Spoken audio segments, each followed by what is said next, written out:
మీ తాతయ్య సర్పంచ్ ఎన్నికల్లో ఎలా గెలిచారు? మా తాతయ్య ఊరంతా అప్పులు చేశారు. ఇప్పుడు ఓటేస్తేనే అప్పు తీరుస్తానని చెప్పారు. దాంతో అందరూ ఓటేశారు. దీనికోసం పొరుగువారు నిన్నెందుకు తిడుతున్నారు?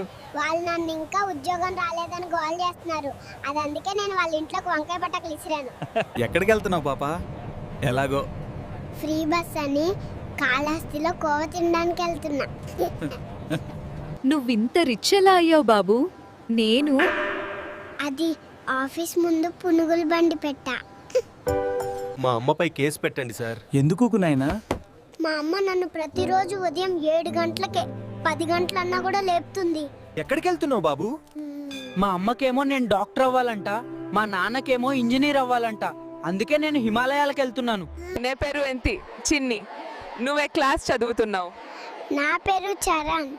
నేను ఎల్కేజీలో ఉన్నాను. మీ తాత సర్పంచ్ ఎన్నికల్లో ఎలా గెలిచాడు? మా తాత ఊరంతా అప్పులు చేశాడు. ఇప్పుడు ఓటేస్తేనే అప్పు తెరుస్తా అన్నాడు. ఆ దెబ్బకి అందరూ ఓటేశారు. మీరు పేదలకు అన్ని ఉచితం అన్నారు, నిజమా? ఓట్లు పడడానికి 100 అబద్ధాలు చెప్తాం. అవన్నీ చేస్తే మేము అడక్క తింటాం. నిన్నెందుకు స్కూల్కి రాలేదు? నిన్న చికెన్ తిన్నా. మా సార్ బడి గుడి లాంటిదిరా అన్నారు. అందుకే చికెన్ తిని గుడికి పోకూడదని రాలేదు. మీ అమ్మపై కేసు పెట్టడానికి ఎందుకు వచ్చావు? అమ్మ నాకు జ్యూస్ బదులు సిరప్ ఇచ్చింది.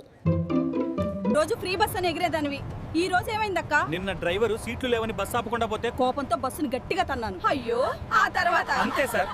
నీ పక్కన నిలబడిన ఈ అమ్మాయి ఎవరు? అది నా ప్రియురాలు లాస్య. ఈ వయసులో ప్రియురాలు ఎందుకు? రాబోయే రోజుల్లో అమ్మాయిని కనుగొనడం చాలా కష్టమవుతుంది. అందుకే నేను పాలు తాగుతున్నప్పుడే సెట్. మీ అబ్బాయి వయసు ఎంత? 5 ఏళ్ళు కనిపిస్తున్నాడు. 2 సంవత్సరాలు. అబద్ధం చెప్పకు. టికెట్ తీయించు. ఏంటమ్మా, ఆఖరికి బర్రెల్ని కూడా బస్సులోకి తీసుకొచ్చావా తల్లి? రోడ్డు మీద ట్రాఫిక్ తో వీటిని మేపలేకపోతున్నాను. నడిచి నడిచి కాళ్ళు వస్తున్నాయి. అందుకే ఫ్రీ బస్సే కదా అని ఎక్కించేశా. అయ్యో, ఇన్ని బిందెలు పట్టుకొని బస్సు ఎక్కినవేందక్క? 4 రోజులకు ఒకసారి నల్లొస్తుంది. మరి డ్రమ్ము నిండా నీళ్లు నింపాలంటే నడుచుకుంటూ పోతే పని అవ్వదని చెప్పి ఫ్రీ బస్ ఎక్కిన. ఒరే డ్రైవర్, త్వరగా పోనివ్వరా, ఇంట్లో వంట పెట్టొచ్చా? మీకు ఫ్రీ బస్సు పెట్టడమే ఎక్కువ, మరి ఒకటి మాకు. ఏంటమ్మా బస్సులో మంచం వేస్తున్నావు? రోజు నేను బస్సులో తిరుగుతూ ఉంటే ఇంట్లో మా ఆయన ఒక్కడే ఉండలేకపోతున్నాడు. అందుకే ఇక్కడే సంసారం పెట్టేశా. మీ ఇంట్లో దొంగలు పడ్డారంటగా, ఏం దొంగలించారు? దొంగలు పడతారని సీసీ కెమెరాలు పెట్టాం. దొంగలు సీసీ కెమెరాలు ఎత్తుకుపోయారు. ఒక జత చెప్పులు ఎంత బాబు? జత 500. పక్క షాప్ లో 100 రూపాయలకు అమ్ముతున్నారు కదా. అయితే అక్కది తీసుకుపో. ఇక్కడికి ఎందుకు వచ్చావు? దగ్గరకు వచ్చేసినవి బాగుంటాయి. అంకుల్, నాకు 1 కేజీ చికెన్, కేజీ మటన్ మరియు 1 కేజీ చేపలు ఇవ్వండి. ఏమన్నా ఫంక్షన్ ఉందా నా బుజ్జి బాబు?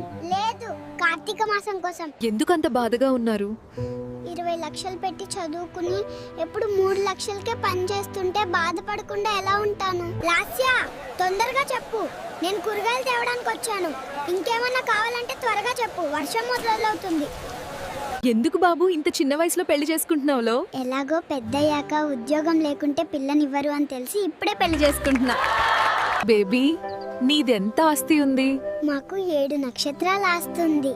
కానీ నేను 8వ నక్షత్రంలో పుట్టాను.